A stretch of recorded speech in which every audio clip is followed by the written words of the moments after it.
Hello everyone, welcome to Biowise learning. हम सबको पता है कि नीट का एग्ज़ाम बहुत करीब आ चुका है। तो नीट के लिए जो सबसे ज़्यादा इंपॉर्टेंट चीज़ है दैट इज़ एनसीईआरटी। ये अभी तक जितने भी बच्चे प्रिपरेशन कर रहे हैं सबको आइडिया लग गया होगा। तो मेरी तरफ से एक कोशिश है कि आपको एनसीईआरटी के ग्लिम्स देने की कि किस तरीके से हम एनसीईआरटी पढ़ें या किस तरीके से हम रिवाइज़ करें। आप मेरे साथ रिवाइज़ कर सकते हैं, आपको अच्छे से नॉलेज मिलेगी कि एनसीईआरटी के कहाँ से पोर्शन किस तरीके से पढ़ें।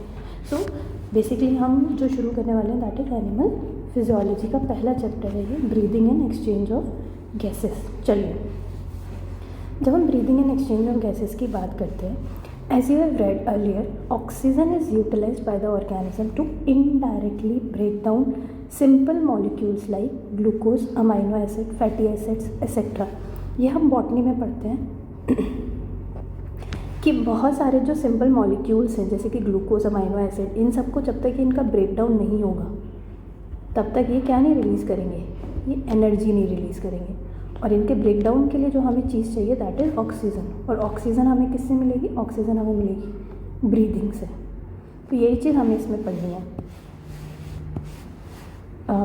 Carbon dioxide which is harmful is also release during the above catabolic reaction. सिर्फ ऑक्सीजन नहीं रिलीज़ हो रही होती है, CO2 भी रिलीज़ होगी वहाँ से। ऑक्सीजन यूटिलाइज होगी, CO2 वगैरह बनाएगी।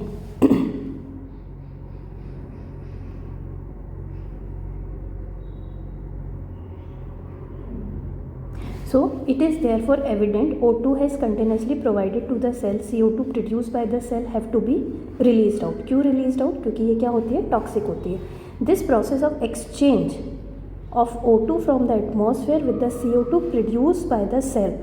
O2 हम कहाँ से ले रहे हैं? एटमॉस्फेयर से ले रहे हैं। CO2 हम कहाँ से ले रहे हैं? सेल से बाहर निकल रही है। इस एक्सचेंज को हम क्या बोलते हैं?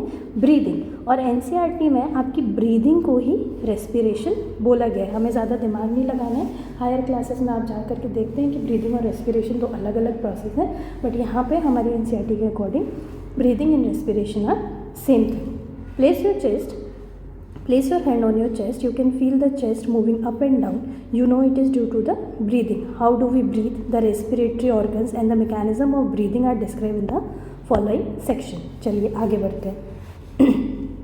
Mechanism of breathing vary along the different group of animal depending mainly on their habitat. जैसे जैसे habitat चेंज हो रहा है वैसे वैसे क्या चेंज हो रहा है? इनका ब्रीदिंग पैटर्न चेंज हो रहा है। इनके डिफरेंट ऑर्गन्स आते जा रहे हैं। किस में? हम एनिमल किंगडम में पढ़ते हैं। एनिमल किंगडम में हम देखते हैं कि जैसे जैसे हमारी कॉम्प्लेक्सिटी बढ़ी है उसके अकॉर्डिंग हमारे एक्सक्रीटरी सिस्टम, रेस्पिरेटरी सिस्टम सब में चेंजेस आए हैं। प्लस जो लेवल ऑफ ऑर्गेनाइजेशन हमारा चेंज हुआ है उसकी वजह से भी डिफरेंट रेस्पिरेटरी ऑर्गन्स हमारे पास आए हैं। Lower invertebrates like sponges, coelenterata, flatworms etcetera. Flatworm मतलब प्लेटिहेल्मिन्थस की बात कर रहे हैं। Exchange O2 with CO2 by simple diffusion over their entire body surface. Earthworm uses their moist cuticle and insects have a network of tubes that is known as tracheal tubes to transport atmospheric air within the body. Special vascularise structure known as gills, इसको हम क्या नाम देते हैं? Branchial respiration नाम देते हैं। Are used most of the aquatic arthropods and mollusca, whereas vascularised bags called lungs, this is known as pulmonary respiration, are used by the terrestrial form. बहुत ही सिंपल भाषा में हम बात करते हैं इसमें। देखिए, चलिए जब हम बात करेंगे सिंपल डिफ्यूजन की, किसकी? Simple diffusion. इनमें स्पेल आ जाएंगे आपके एग्जाम्पल पॉरीफेरा, जिनको हम स्पॉन्जेस का नाम देते हैं, टू एस्के हेलमिन्थस।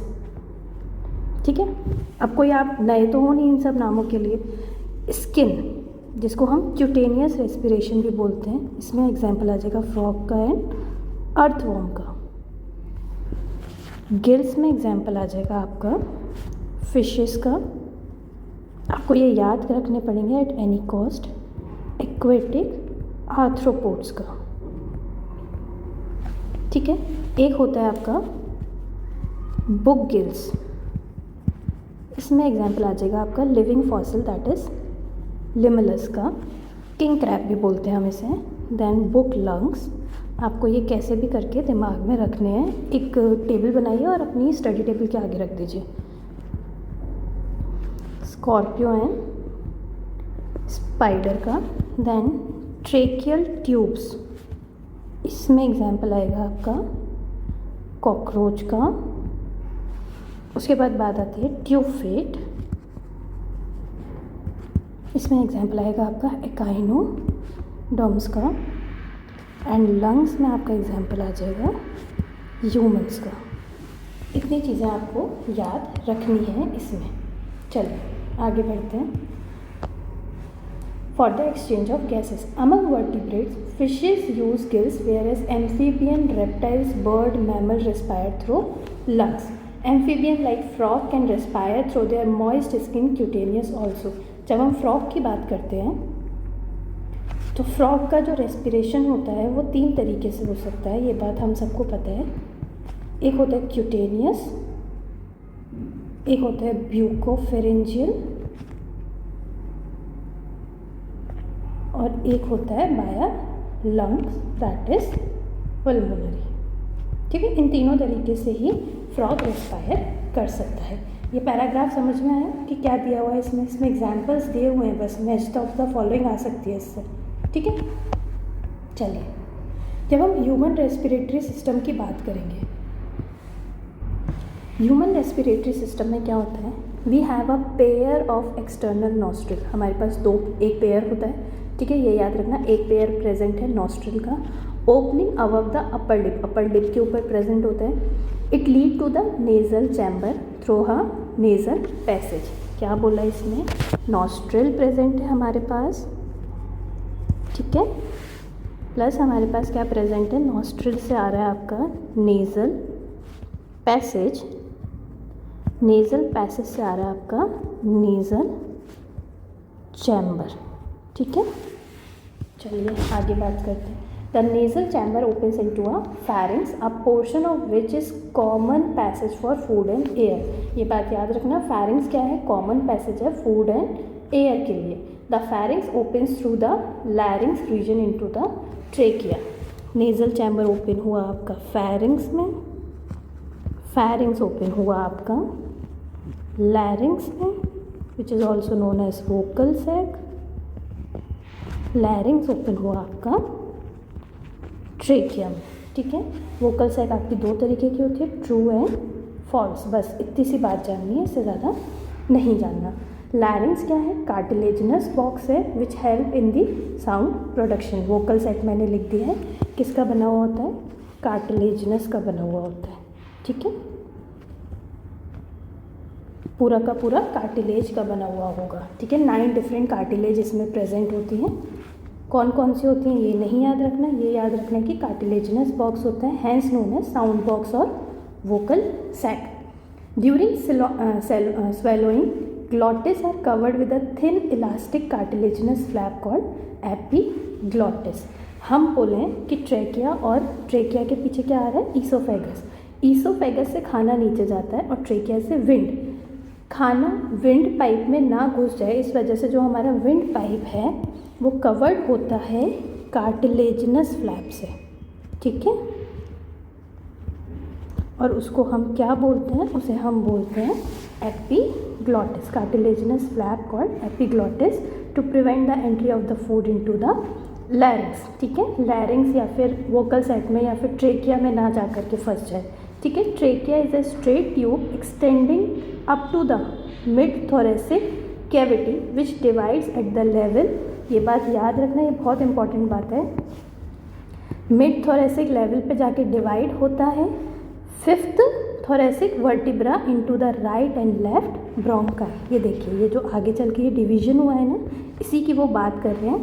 5th थोरेसिक वर्टिब्रा पे जाकर के डिवाइड हुआ है मिड थोरेसिक कैविटी। आगे चल के ट्रेकिया ने क्या बना दिया? ट्रेकिया ने आगे चल के right bronchi and left bronchi, इसको ऐसे लिखो, left bronchi and right bronchi उसने बना दिया। ठीक है, each bronchi undergo repeated division to form a secondary and the tertiary bronchi and bronchiole. छोटे छोटे होते जा रहे हैं, जिसकी वजह से क्या हो जाए? जिसकी वजह से सरफेस एरिया जो है वो बढ़ जाए, ठीक है। तो ब्रोंकाई बने, ब्रोंकाई से क्या बने, आपके सेकेंडरी एंड टर्शियरी ब्रोंकाई बने, फिर ब्रोंक्यूल्स बने, ending up in very thin terminal bronchioles. Last portion जो होता है वो होता है terminal bronchioles. The trachea, primary, secondary and tertiary bronchi and initial bronchiole are supported by the incomplete cartilaginous ring. ये बात याद रखना, क्या क्या ट्रैकिया की बात हुई है यहाँ पे, primary, secondary and tertiary bronchi की बात हुई है यहाँ पे, एंड इनिशियल ब्रोंक्यूल्स की बात हुई है यहाँ पे। ये तीनों की तीनों किससे कवर्ड हैं, कार्टिलेजिनस रिंग से। क्यों, जिससे कि ये कोलैप्स ना कर जाए अगर ज़्यादा विंड का प्रेशर हुआ, ज़्यादा एयर का प्रेशर हुआ। Each terminal bronchioles gave rise to a number of very thin, irregular walled and vascularized bag-like sac structure called alveoli, where actual the exchange of gases is taking place.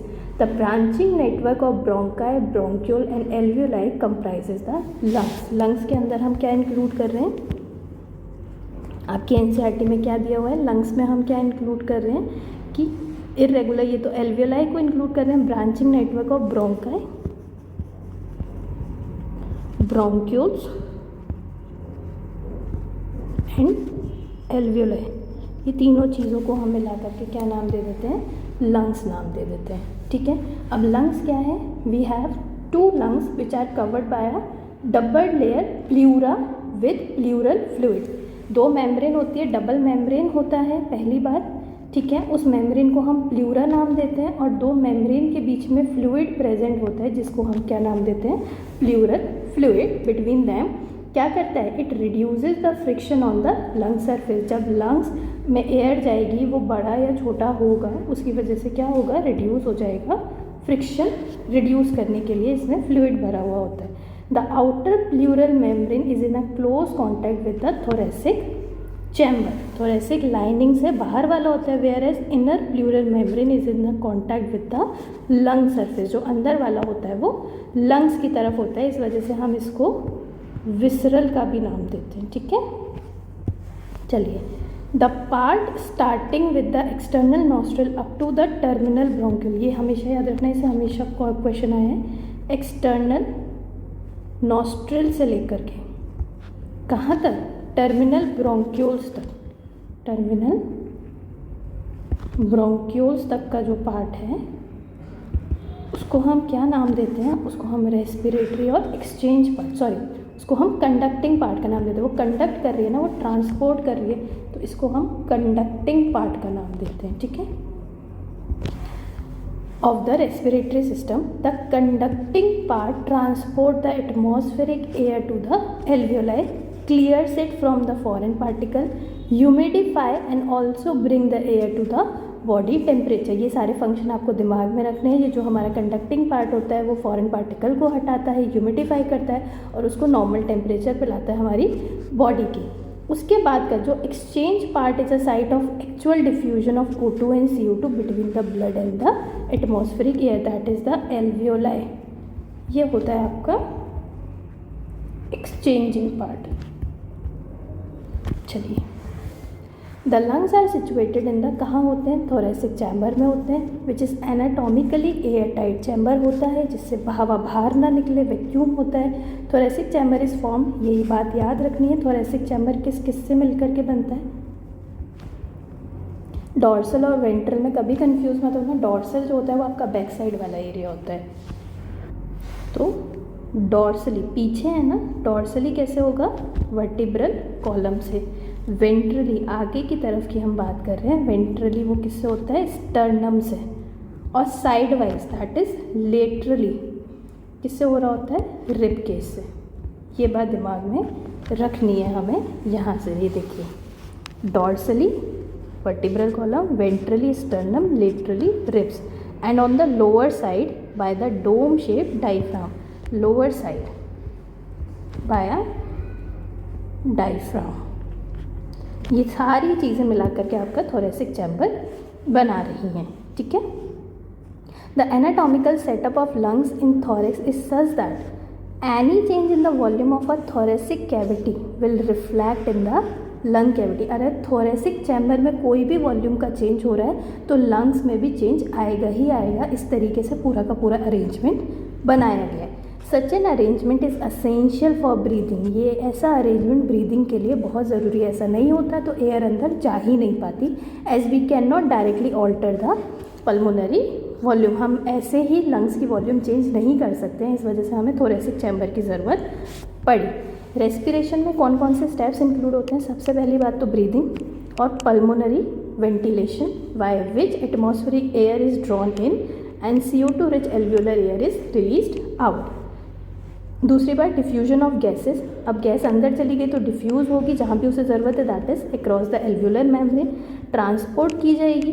Diffusion of O2 and CO2 between blood and the tissues में पहुँचाया जाएगा. और utilisation होगा O2 का for the catabolic reaction and resultant क्या release करेगा आपको? CO2. ये बात हो गई हमारी इतनी पूरी NCERT की. ये डायग्राम याद रखना. सबसे पहले ऊपर एपिग्लॉटिस होगा. ग्लॉटिस का मतलब होता है कवरिंग. लैरिंग्स के ऊपर की कवरिंग है, इस वजह से इसका नाम एपी नाम रखा गया. उसके बाद आपका लैरिंग्स आएगा. लैरिंग्स क्या होता है? कार्टिलेजिनस होता है. ठीक है, साउंड बॉक्स कहते हैं इसको. चलिए, उसके बाद बात आती है ट्रैकिया की. विंड पाइप होता है ये. उसके बाद आती है ब्रोंकस. जो ये ट्रैकिया होता है वो मिड थोरेसिक कैविटी से डिवाइड हो जाता है. कौन से? फिफ्थ थोरेसिक वर्टिब्रा से. ठीक है, उसके बाद हमारे पास बात आती है ये प्लूरल मेम्ब्रेन हो गई. इसके बीच में प्लूरल फ्लूइड भरा हुआ है. उसके अंदर ब्रोंक्यूल्स हैं. ब्रोंक्यूल्स आगे चल के डिवाइड हुए किसमें? एल्वियोलाई में. ये पूरा का पूरा क्या है? लंग्स है. ये साइड से आपको रिब्स कट करके दिखाई हैं. ये दोनों के बीच में क्या प्लेस्ड है? आपका हार्ट प्लेस्ड है. नीचे की तरफ आपका डायफ्राम प्रेजेंट है. इस तरीके से आपका पूरा अरेंजमेंट बनता है लंग्स का. आई होप आपको ये चीज़ें समझ में आई होंगी NCERT की. नेक्स्ट लेक्चर में हम इसके आगे की बात करेंगे NCERT की.